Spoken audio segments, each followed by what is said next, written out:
President Ruto yasakana serikali yake ni kukana miyao ya kulunga maondo maendeleo vanthi ya Kenya ni kana kwikithia Kenya ni avikia kiwango cha nthila siendeye ainene ya kuya State House kavita ni kala ekomanite na tongo imandeni ya Kiislamu.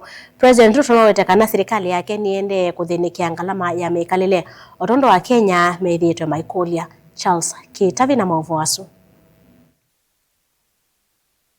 Musumbi Dr. William Ruto ya serikali yake ni kusovya miao ya kulunga maendeleo va Kenya ni kenda nthi ya Kenya ivikie nthi ila ingi siende yinambe. We are going to prepare a specific law that is going to underwrite the economic prosperity and development of our nation so that we don't make a mistake again and so that we can catch up with those who have gone ahead of us. Ainene ya State House musine wa ilovika vindani kaleko manite na mashaikh na imam mandini ya Kiislamu Musumbi ya Kenya ingi menda ngalama ya mekalile ithinikiwe na serikali yake ni ikitekithito kuikithia une wethiwa kwisila milati kivathukanio muviane wa uimi kisomo nyumba na maundu wangi. What is at issue in Kenya today is not whether we can vote or not. What is at issue in Kenya today? If you go anywhere, citizens will say they want us to address the cost of living. Gharama ya maisha. Na gharama ya maisha itashughulikiwa tukipunguza gharama ya chakula. Kwa kushughulika na mambo ya kilimo, ndio chakula ipatikane kwa wingi. Gharama ya maisha itashughulikiwa tukipunguza gharama ya masomo. Ndio kila Mkenya aweze kusomesha watoto wake bila ya kuingia kwenye gharama. Gharama ya maisha itashuka pale tukiondoa ama tukipunguza gharama ya matibabu. Ndio sababu lazima tuwe na bima ya afya ambayo itashughulikia Wakenya wote.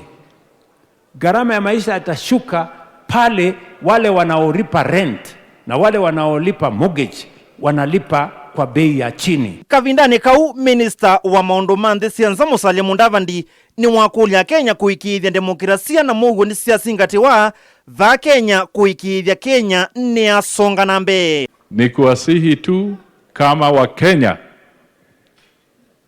tuhakikishe kwamba tunadumisha demokrasia, tunadumisha umoja, tunadumisha amani.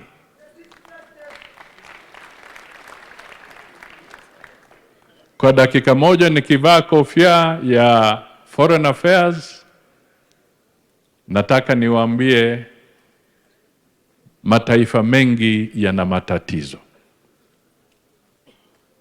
Na mnayajua. Sitaki kutaja majina ya hayo mataifa. Watoto hawaendi shule, watu hawaendi kwa shamba, biashara zimezoroteka,